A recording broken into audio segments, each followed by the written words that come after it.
Assalamualaikum warahmatullahi wabarakatuh. Kembali lagi di channel Berita Mistis. Untuk kisah kali ini masih melanjutkan dari kisah yang sebelumnya. Sebuah kisah yang berjudul Pocong Itu Ibuku. Sebuah kisah yang ditulis oleh Alfreandra. Dan sebelum kita lanjut ke ceritanya, tekan dulu tombol like video ini. Dan jangan lupa tekan juga tombol subscribe channel ini. Dan nyalakan juga lonceng notifikasinya agar tidak ketinggalan cerita-cerita lainnya dari channel ini.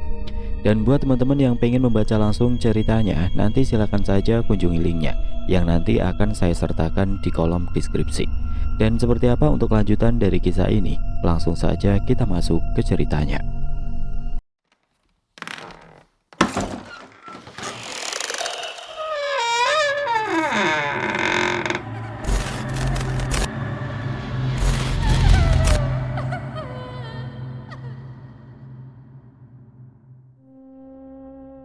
Ningsi sangat penasaran apa yang sebenarnya dilihat oleh gadis yang wajahnya sangat mirip dengannya itu.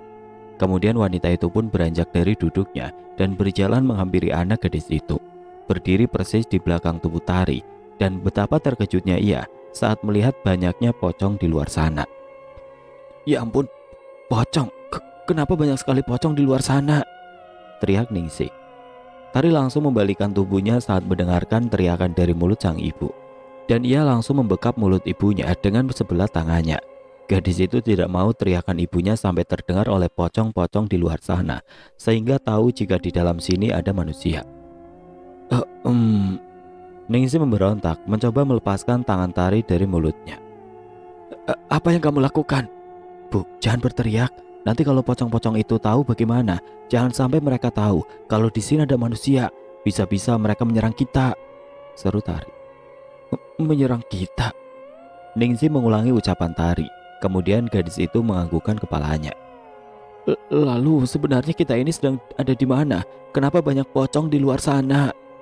Cesar Ningsi, karena wanita itu benar-benar tidak tahu dan tidak ingat apa-apa lagi. Tari membawa ibunya untuk duduk di lantai yang hanya beralaskan tikar. Kemudian mencoba menceritakan apa yang terjadi selama ini pada ibunya. "Bu, kita ini sedang berada di kampung pocong dan selama 20 tahun lebih ibu tinggal di kampung ini bersama suami pocong ibu yang bernama Wahyu." Ningsi menggelengkan kepalanya, kemudian tertawa mendengar perkataan yang keluar dari mulut gadis yang wajahnya sangat mirip dengannya itu. "Kamu jangan bercanda, mana mungkin aku hidup di kampung pocong seperti ini, apalagi sampai memiliki suami pocong. Siapa namanya tadi? Wahyu?" Tari menganggukkan kepalanya. "Iya, Bu. Suami ibu namanya Wahyu, tapi aku nggak tahu di mana dia sekarang. Apa mungkin dia akan pulang ke rumah ini saat malam berganti pagi?" "Jadi Wahyu itu akan pulang ke sini dan dia pocong juga?" tanya Ningsi dengan ekspresi wajah yang ketakutan. Lagi-lagi Tari menganggukkan kepalanya. "Iya, Bu. Wahyu, suami ibu itu pocong juga." "Suamiku bukan Wahyu, tapi Budi," sangga Ningsi. Tari menghela nafasnya panjang. Gadis cantik itu benar-benar sangat bingung. Bagaimana lagi caranya ia menjelaskan pada ibunya itu. "Iya, Bu, nanti mungkin Kak Ilham dan Pak Kiai saja yang akan menjelaskan semua yang telah terjadi pada ibu selama 20 tahun ini. Sekarang kita harus berpikir bagaimana caranya agar kita bisa keluar dari kampung pocong ini. Jangan sampai Wahyu datang terlebih dahulu ke tempat ini sebelum kita pergi dari sini." Ningsi menghirup udara dalam-dalam, kemudian menghembuskannya secara perlahan. "Aku benar-benar tidak mengerti. Lalu kapan kita akan keluar dari sini? Aku ingin bertemu dengan putriku. Dia pasti sedang menangis karena kehausan mencari ibunya. Kasihan juga ibu dan Mas Budi. Mereka pasti sedang panik mencari aku." Perkataan Ningsi itu benar-benar menyayat hati gadis yang masih memakai kebaya putih milik ibunya. Entah bagaimana caranya Tari akan menjelaskan pada ibunya bahwa sebenarnya suaminya yang bernama Budi itu kini sudah meninggal karena telah dibunuh oleh istri pertamanya. Dan bayi kecil yang ibunya rindukan itu kini ada di hadapannya. Namun Ningsi tidak menyadarinya. Tari benar-benar merasa sangat sakit hatinya karena ibunya sama sekali tidak ingat apa-apa lagi tentang dirinya. "Bu, aku ini Tari. Bayi kecil ini yang sudah tumbuh jadi gadis dewasa. Apa ibu tidak lihat wajahku mirip sekali dengan ibu?" Tari berbicara di dalam hatinya. Karena jika ia berbicara langsung pada ibunya, pasti akan sia-sia. Karena Ningsi tidak akan mudah percaya begitu saja. Kali ini Tari harus banyak bersabar untuk menghadapi ibunya yang telah hilang separuh ingatannya itu. Kita tunggu besok pagi ya Bu, karena kalau pagi di luar sana sudah tidak ada pocong lagi. Semoga saja Wahyu tidak segera pulang ke sini. Kali ini Ningsih terlihat lebih pasrah dan menuruti perkataan dari putrinya itu. Tidak lagi banyak berbicara, namun di hatinya banyak sekali pertanyaan yang membuatnya sangat bingung. Tapi karena situasinya yang tidak mendukung, karena banyak pocong di luar sana, sehingga ia urungkan untuk bertanya pada gadis yang mengaku sebagai putrinya itu. Lebih baik nanti aku tanyakan saja pada Mas Budi. Dia pasti tahu apa yang sebenarnya telah terjadi padaku.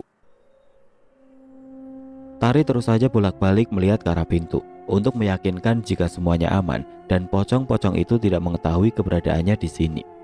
Apalagi saat ini ibunya sudah sadar. Saat dulu ia berada di rumah Wahyu, Tari sama sekali tidak merasakan takut yang luar biasa seperti saat ini. Karena memang dulu ada Wahyu yang mungkin berpura-pura baik terhadapnya. Namun saat ini, ibunya telah sadar dan tidak lagi menjadi sosok pocong.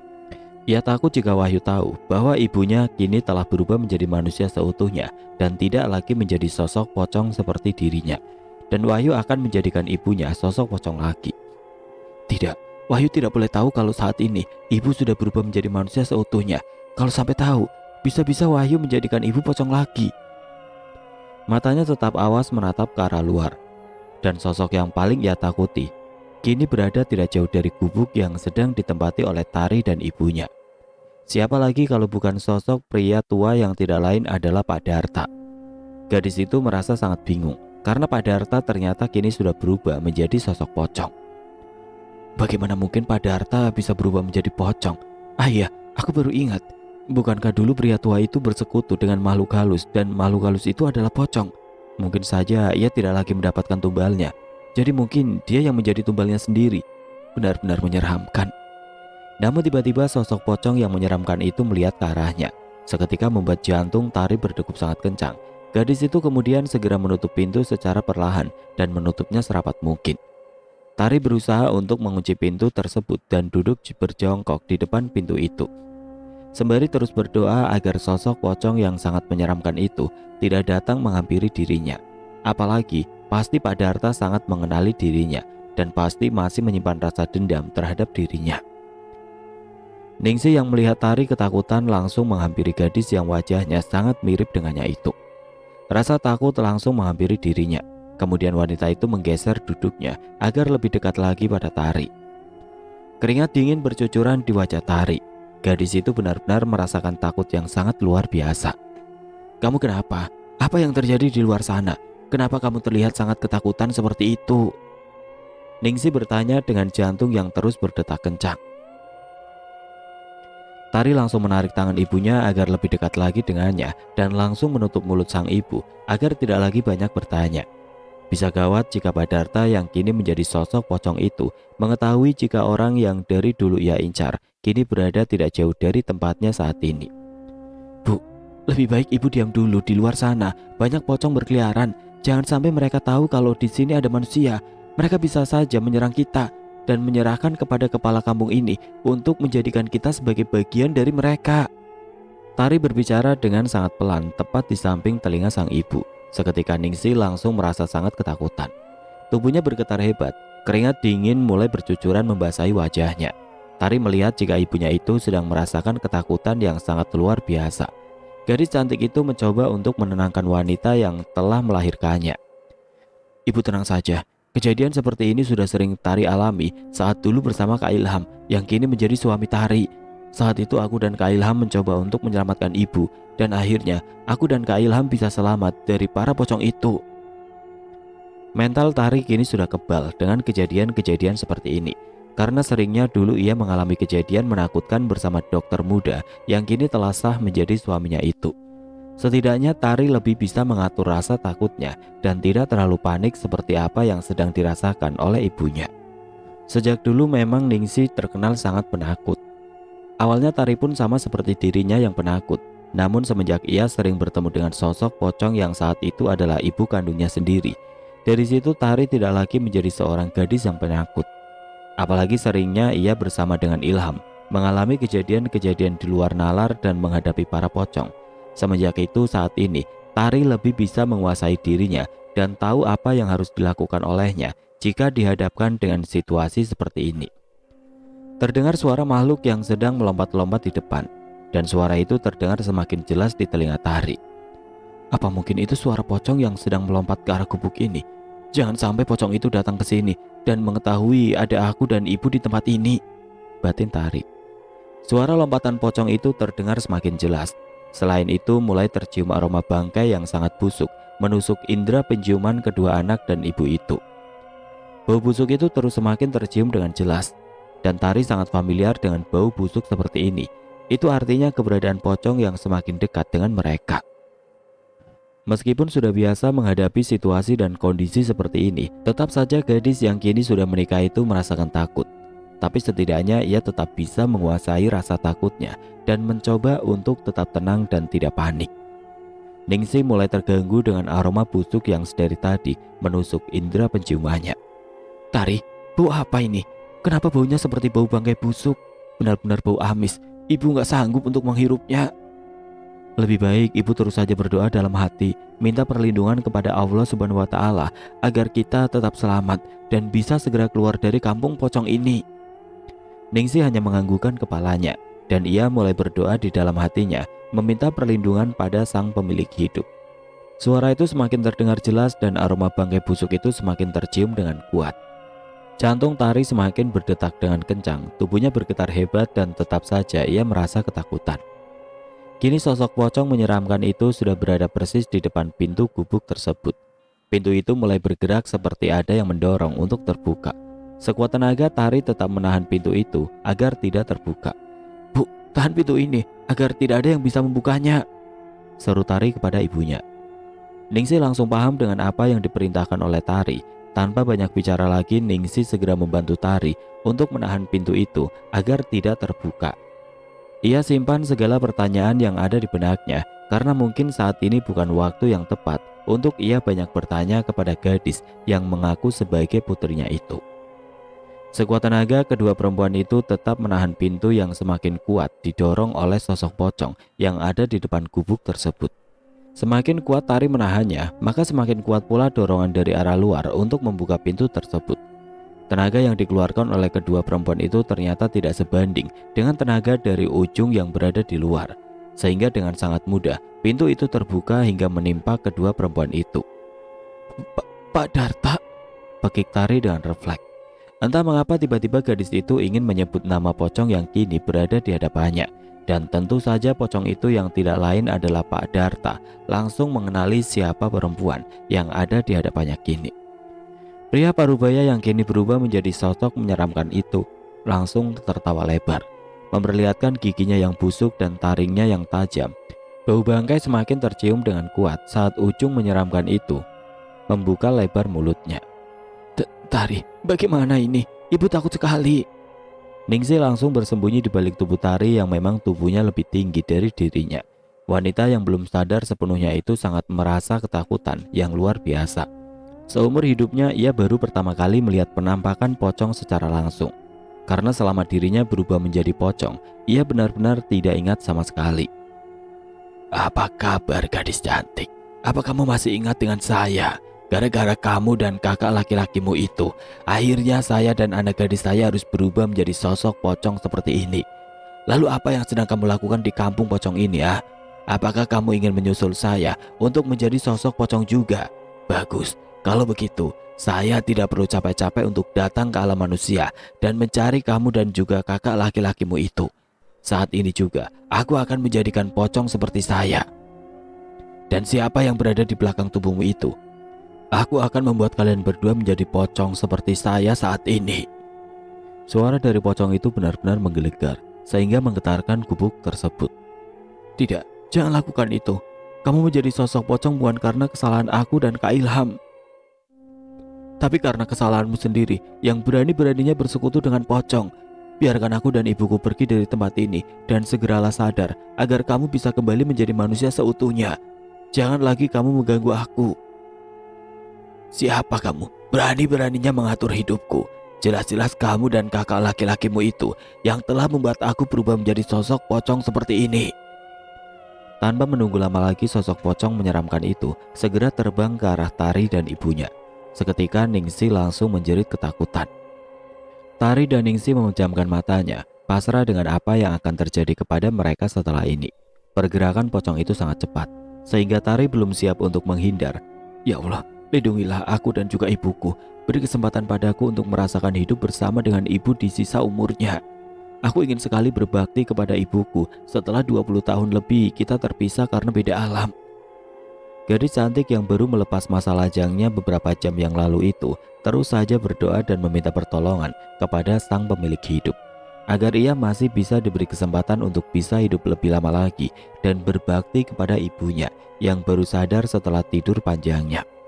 Tidak hanya Tari yang terus berdoa meminta pertolongan kepada Allah, Ningsih pun melakukan hal yang sama seperti putrinya. Keringat dingin terus bercucuran membasahi wajahnya. Jantungnya berdetak sangat cepat karena saking takutnya. Setelah selesai berdoa di dalam hatinya, Tari benar-benar pasrah dengan apa yang akan menimpa dirinya. Ia pasrahkan segalanya kepada sang pemilik hidupnya. Cukup lama Tari dan Ningsih memejamkan matanya. Jikapun ia harus mati saat ini juga, setidaknya ia kini sudah mewujudkan mimpinya untuk bersama dengan ibunya dan memeluknya dengan sangat erat sebagai sosok manusia, bukan lagi sosok pocong yang menyeramkan. Detik berikutnya tiba-tiba tempat itu menjadi terang benderang. Perlahan bau busuk bangkai yang tadi sangat menyengat itu kini hilang secara perlahan dengan seiring semakin terangnya tempat tersebut.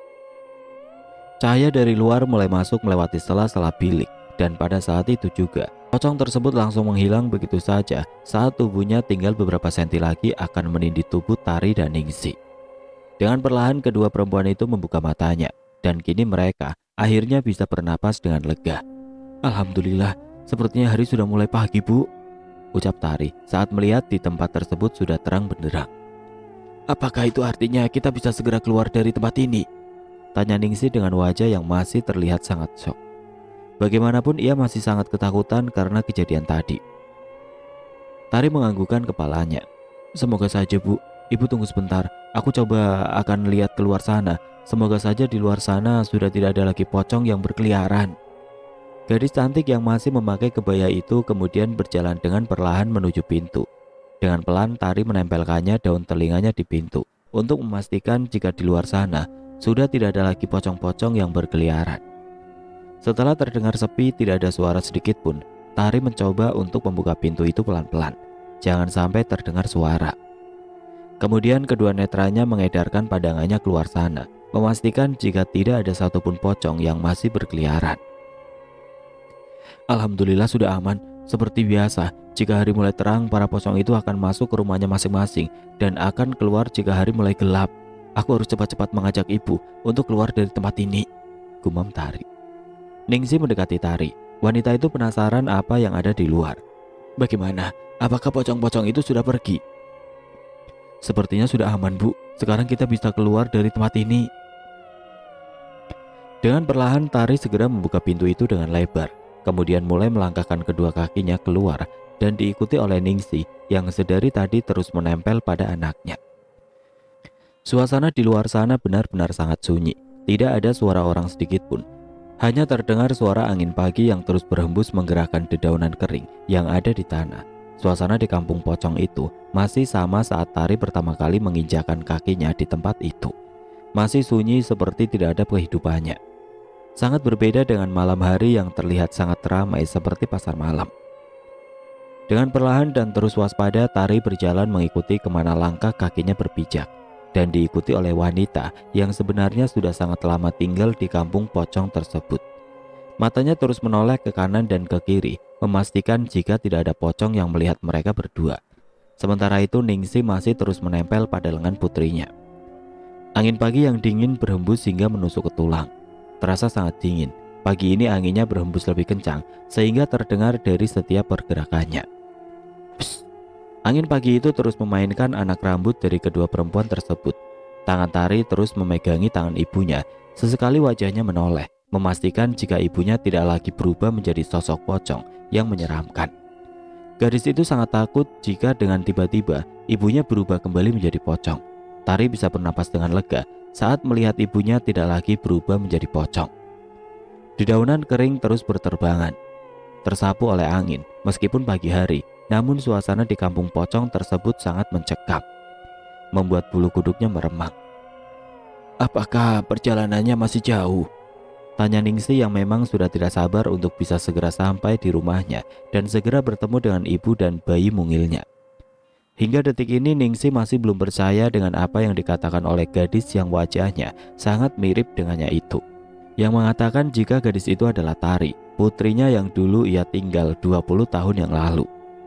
"Tidak Bu, hanya saja kita harus melewati hutan dulu, setelah itu kita baru akan sampai di depan Citiis," jawab Tari sedikit membohongi ibunya. Padahal untuk segera bisa keluar dari tempat ini mereka harus melewati hutan yang memang sangat panjang, sehingga membutuhkan waktu yang cukup lama untuk segera keluar dari hutan angker itu. Belum lagi segala rintangan yang akan mereka hadapi saat berada di dalam hutan angker itu. Ingin rasanya gadis cantik itu menyerah saat ia akan kembali memasuki hutan tersebut, kemudian bertemu lagi dengan desa Citiis, sebuah desa yang memiliki kenangan sangat buruk. Di desa itu hampir saja nyawa Tari dan nyawa suaminya dulu direnggut oleh pria tua yang kini telah berubah menjadi sosok pocong yang sangat menyeramkan. Ningsih terus berjalan mengikuti langkah kaki Tari untuk meninggalkan tempat itu. Wanita itu merasa ada yang hilang saat ia akan meninggalkan tempat selama 20 tahun lebih ia berada di tempat itu bersama dengan suaminya. Tiba-tiba hatinya mencelos. Kedua netranya melihat seorang pria dengan tubuh tinggi dan kekar. Wajahnya sangat tampan dengan kulitnya yang putih bersih, sedang menatapnya dengan tatapan syahdu, seolah sedang sedih melihat kepergian dirinya. Pria itu terus menatap kepergian Ningsih sembari terus tersenyum dan melambaikan tangannya, seolah memberikan salam perpisahan. Namun Ningsih melihat pria itu hanya sebagai bayangan saja, tidak benar-benar nyata seperti manusia pada umumnya. Wajah pria itu terus menatap kepadanya. Begitupun dengan Ningsih, wanita itu pun terus menatap pria yang selama 20 tahun lebih telah menemaninya. Pria itu, siapa dia? Kenapa aku merasa sangat mengenalnya? Tatapan matanya, senyumnya, ya Tuhan, aku merasa dia adalah orang spesial yang ada di dalam hatiku. Tapi bukankah seharusnya Mas Budilah yang menjadi orang spesial itu? Lalu siapa pria itu? Ningsih bertanya-tanya di dalam hatinya. Wanita itu benar-benar sangat penasaran. Siapa pria yang sedari tadi tersenyum kepadanya itu? Ningsih terdiam sejenak. Kedua netranya terus saja menatap wajah tampan pria itu, sehingga tanpa disadarinya, ia berhenti melangkahkan kakinya dan tangannya terlepas dari genggaman tangan putrinya. Wanita itu tetap bergeming. Tari menoleh ke belakang. Ternyata ibunya sudah tidak lagi ada di belakangnya. "Loh, ibu? Ibu kemana?" Gadis cantik bermata bulat itu merasakan panik yang sangat luar biasa. Jangan sampai ibunya kembali menjadi pocong, atau mungkin bisa jadi tertangkap oleh sosok pocong yang sangat menyeramkan. Cukup jauh Ningsih tertinggal, sehingga Tari tidak dapat melihat keberadaan ibunya. Akhirnya mau tidak mau Tari kembali menyusuri jalan yang tadi ia lewati. Setelah cukup jauh ia berjalan, dari kejauhan ia melihat ibunya yang sedang terdiam berdiri menatap ke suatu tempat. Membuat Tari penasaran, sebenarnya apa yang sedang dilihat oleh ibunya itu. "Bu, ibu sedang lihat apa?" Pertanyaan Tari membuat Ningsih terlonjak kaget. Enggak, ibu nggak lihat apa-apa. Ayo kita lanjutkan perjalanan ini. Aku sudah tidak sabar untuk bertemu dengan bayiku dan juga suamiku." Kemudian wanita itu terus berjalan. Namun sesekali matanya melirik ke tempat di mana ia melihat sosok bayangan seorang pria yang dilihatnya tadi. Bayangan pria itu masih berdiri di tempatnya, menatap kepergian istrinya yang untuk terakhir kalinya. Pria yang telah membuat ia bangkit kembali, merasa menjadi laki-laki seutuhnya, meskipun semuanya berawal dari sebuah kebohongan. Namun Wahyu melihat dari cara Ningsih melayaninya, jika wanita itu pun memiliki rasa yang sama seperti dirinya. Ningsih kini berjalan di depan, sehingga Tari bisa melihat jika ibunya itu sedang memperhatikan sesuatu. Apa sebenarnya yang sedang ibu lihat itu? Kenapa sepertinya ibu terlihat sangat penasaran? Tari berbicara di dalam hatinya. Karena saking penasarannya, gadis itu kemudian mengikuti arah mata sang ibu. Namun ia tidak melihat apapun di sana, hanya ada bayangan dedaunan yang rindang, yang tertutup oleh angin yang cukup kencang. Tari kemudian berjalan sejajar dengan ibunya. "Bu, sebaiknya kita harus mempercepat langkah kaki kita, karena perjalanan masih sangat jauh. Jangan sampai hari sudah kembali gelap, dan kita masih berada di tempat ini.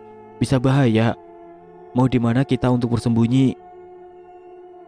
Tangannya kemudian langsung menggenggam tangan ibunya agar wanita yang telah melahirkannya itu segera mempercepat langkah kakinya. Ningsih tidak banyak bicara lagi. Ia segera menuruti perkataan Tari dan mereka berdua berjalan dengan cepat tanpa ada yang bicara satupun. Sampai akhirnya mereka kini telah berada di depan hutan yang terkenal sangat angker itu. Tiba-tiba Tari menghentikan langkah kakinya sehingga membuat Ningsih merasa heran. "Ada apa? Kenapa berhenti?" tanya Ningsih. "Sebelum kita masuk ke dalam hutan itu, ada baiknya kita berdoa dulu kepada Allah, Bu, agar perjalanan kita dimudahkan untuk melewati hutan tersebut dan kita bisa keluar dengan selamat dari hutan itu." "Apakah itu artinya hutan itu adalah hutan angker?" tanya Ningsih lagi. Wanita itu kini mulai merasakan takut yang luar biasa. "Setiap hutan pasti ada penunggunya, Bu. Karena itu kita harus tetap waspada. Satu lagi, usahakan hati ibu tidak kosong. Tetap berzikir menyebut nama Allah agar tidak ada makhluk halus yang bisa mengganggu dan merasuki tubuh ibu. Tapi ibu tenang saja. Aku sudah berulang kali keluar masuk hutan ini, asalkan kita terus berdoa kepada Allah untuk keselamatan kita selama berada di dalam hutan tersebut. Maka insya Allah kita akan keluar dengan selamat dari hutan tersebut," tutur Tari menjelaskan. Kemudian mereka pun kembali melanjutkan perjalanan hingga masuk ke dalam hutan seperti biasa. Bismillahirrahmanirrahim. Mereka berdua masuk ke dalam hutan angker. Ningsih merasa sangat takut karena ini adalah pertama kalinya ia masuk ke dalam hutan yang terkenal sangat angker itu. Beruntungnya hari masih sangat pagi sehingga di dalam hutan tersebut tidak terlalu gelap. Masih ada cahaya yang masuk meskipun hanya sedikit. Hening, ibu dan anak itu terus tetap fokus ke depan. Di dalam hati mereka terus saja berzikir seperti yang dikatakan oleh Tari. Ningsih tidak membiarkan hatinya kosong. 1 jam sudah mereka berdua menyusuri hutan angker tersebut. Sejauh ini tidak ada halangan yang mengganggu perjalanan mereka. Semuanya terlihat aman dan tidak ada hal yang membahayakan yang mengganggu. Setengah perjalanan telah berlalu. Tinggal setengah perjalanan lagi, Ningsih mulai merasa lelah. Karena sedari tadi mereka berdua terus saja berjalan tanpa henti dan tidak sempat istirahat meskinya hanya sebentar. "Tari, ibu capek. Boleh kita istirahat dulu sebentar? Rasanya kaki ibu benar-benar sudah tidak kuat lagi," keluh Ningsih yang memang sudah terlihat sangat kecapean. Udara pagi itu terasa sangat dingin hingga menusuk ke tulang. Ningsih dan Tari mencoba untuk menahan rasa dingin, apalagi saat ini perut mereka dalam keadaan kosong, sehingga rasa dingin itu semakin terasa. "Ya sudah, kita duduk dulu di sini, Bu. Tapi mungkin sebentar saja, Bu. Karena lebih cepat kita keluar dari hutan ini, maka lebih baik, Bu. Tidak bagus kita berlama-lama berada di hutan ini." Ningsih hanya menganggukkan kepalanya. Wanita itu kemudian duduk bersandar pada batang pohon yang sangat besar. Mungkin usianya sudah ratusan atau bahkan ribuan tahun. Terlihat dari daunnya yang sangat rindang. Kemudian Ningsih menghirup udaranya dalam-dalam, mencoba untuk mengatur kembali pernapasannya yang hampir habis karena kecapean. 10 menit berlalu, rasa kantuk itu tiba-tiba menyerang mata Ningsih dan juga Tari. Bagaimana tidak, sejak kemarin mereka berdua belum memejamkan matanya sama sekali. Berkali-kali Ningsih terus menguap, begitupun dengan Tari. Namun sebisa mungkin, gadis yang kini telah sah menjadi istri dari seorang dokter tampan itu tetap terjaga dan mencoba menghalau rasa kantuknya itu.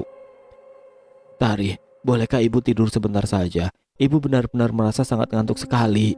Semalaman kita tidak tidur sama sekali. Setidaknya kalau sudah tidur sebentar, mungkin tenaga kita akan kembali dan kita bisa lebih cepat untuk berjalan keluar dari hutan ini." Ningsih mencoba untuk meyakinkan Tari agar gadis yang wajahnya sangat mirip dengannya itu mau menyetujui permintaannya. Tari tampak terdiam sejenak, memikirkan usul dari ibunya. Sebenarnya ia ingin segera keluar dari hutan angker ini. Namun ia pun merasakan apa yang sedang dirasakan oleh ibunya itu. Ia pun terlihat sangat lelah. Ingin rasanya memejamkan matanya meskipun hanya sebentar saja. Akhirnya Tari menuruti permintaan ibunya. Sebenarnya dia pun tidak tega melihat ibunya yang terlihat sangat kelelahan dengan perjalanan ini. Sama halnya dengan yang ibunya rasakan. Gadis cantik bermata bulat itu pun merasakan sangat lelah yang luar biasa. "Ya sudah, kita istirahat dulu sebentar di sini. Tapi mungkin hanya sebentar, Bu. Beberapa menit saja dan kita harus cepat melanjutkan perjalanan ini." Ningsih menganggukkan kepalanya. Tidak lama kemudian matanya terpejam. meskipun sebenarnya wanita itu tidak bisa benar-benar tertidur dengan lelap. Bayangan seorang pria tadi terus menari-nari di dalam benaknya. Siapa sebenarnya laki-laki itu? Kenapa aku merasa sangat dekat dengannya? Padahal sama sekali aku tidak mengenal dia. Tatapan matanya benar-benar menusuk ke jantungku. Ya ampun, ada apa denganku ini? Tidak seharusnya aku memikirkan laki-laki lain di saat seperti ini, karena aku masih memiliki suami yaitu Mas Budi. Seharusnya hanya Mas Budi yang ada di dalam pikiranku, bukan laki-laki tadi. Bukannya tertidur dengan lelap, Ningsih justru sibuk menerka siapa sebenarnya laki-laki yang tadi dilihatnya sebelum masuk ke dalam hutan angker ini. Sementara Ningsih beristirahat dan memejamkan matanya, Tari tetap awas melihat keadaan di sekelilingnya. Kali ini tidak hanya binatang buas yang ia takutkan mengganggu dirinya dan juga ibunya, tapi ia sangat takut jika tiba-tiba sosok pocong muncul di dekat mereka. Yang lebih menakutkan lagi jika tiba-tiba ada Pak Darta datang dan pasti akan membawa mereka kembali ke kampung pocong untuk dijadikan pocong seperti dirinya. Tari bergidik ngeri membayangkan semua itu. 10 menit telah berlalu, mata Ningsih masih terpejam dengan rapat. Tetapi wanita yang rambutnya terlihat sudah mulai memutih itu tidak dapat benar-benar tertidur dengan lelap. Ia hanya memejamkan matanya membayangkan bahwa ia akan bertemu dengan anaknya dan juga suaminya yang selama ini sangat ia rindukan. Ningsih benar-benar sudah tidak sabar untuk bisa bertemu dengan orang-orang yang sangat dicintainya dan yang paling berharga di dalam hidupnya. Berkali-kali Tari mengucek matanya agar tidak tiba-tiba terpejam. Kali ini ia harus kuat, tidak boleh lemah, karena saat ini hanya dia yang bisa diandalkan oleh ibunya dan juga dirinya sendiri pastinya. Jika saat itu ia masih bisa berlindung kepada Ilham, saat ini tidak ada yang bisa diandalkan selain dirinya sendiri. Bu, ayo kita lanjutkan perjalanan ini. Tari pikir istirahatnya sudah cukup dan kita harus segera keluar dari tempat ini. Kita lanjutkan perjalanan ini. Gadis cantik bermata bulat itu kemudian menggoyang pelan bahu ibunya yang masih terpejam matanya. Karena Ningsih tidak benar-benar tertidur, maka sekali Tari memegang pelan tubuhnya, dia langsung terbangun. Ningsih menghela nafasnya panjang. Kemudian wanita yang masih terlihat cantik di usianya itu beranjak dari duduknya dan merenggangkan sedikit otot-ototnya yang kaku. Ayo, kita lanjutkan perjalanan ini, seru Ningsih. Dan mereka berdua berjalan menyusuri hutan yang terkenal sangat angker ini. Setengah perjalanan telah berlalu. Tinggal setengah perjalanan lagi, maka mereka berdua akan benar-benar keluar dari hutan ini. Apakah masih jauh, Tari? Kenapa dari tadi tidak juga keluar dari hutan ini? Apa kamu yakin kalau kita tidak tersesat di dalam hutan ini? Tidak, Bu. Tari sangat yakin jalan ini benar menuju keluar hutan. Tari sudah sangat hafal dengan hutan ini. Jadi Ibu tenang saja, tinggal ikuti langkah Tari dari belakang. Lebih baik Ibu berdoa di dalam hati agar kita bisa segera keluar dari hutan angker ini dengan selamat. Ningsih hanya menganggukkan kepalanya sebagai jawaban. Sebenarnya ia pun merasa tidak enak kepada Tari, karena dari tadi ia hanya bisa mengeluh. 15 menit telah berlalu, namun mereka masih berada di dalam hutan itu. Belum ada tanda-tanda jika sebentar lagi mereka akan menemukan jalan raya. Saat ini mereka berdua terdiam, sibuk dengan pikirannya masing-masing. Sebenarnya ada kekhawatiran di dalam hati Tari, meskipun berkali-kali ia keluar masuk hutan angker ini. Namun ia tidak terlalu tahu jalan keluar hutan, karena memang di dalam hutan ini banyak sekali pohon dan ranting-ranting yang menghalangi jalan yang akan dilalui oleh mereka. Akan tetapi ia tidak menunjukkan kepada ibunya bahwa sebenarnya ia pun tidak yakin dengan arah jalan ini. Tari tidak mau membuat ibunya semakin panik. Tiba-tiba sekelebat bayangan muncul di depan wajah Tari. Gadis itu sebenarnya sangat terkejut dan ingin sekali berteriak. Namun ia segera membekap mulutnya sendiri dengan tangannya. Ia tidak mau membuat ibunya semakin panik. Kemudian Tari berinisiatif untuk mempercepat langkah kakinya dengan berlari. Bu, ada baiknya jika kita berlari saja. Apakah Ibu masih kuat untuk berlari? Lagi-lagi Ningsih hanya menganggukkan kepalanya sebagai jawaban. Wanita itu tidak mau lagi banyak bertanya, karena ia pun tahu jika Tari sama seperti dirinya yang ingin segera cepat-cepat keluar dari hutan angker ini. Ayo Bu. Tari lalu langsung menarik tangan ibunya dan mengajaknya untuk berlari secepat mungkin.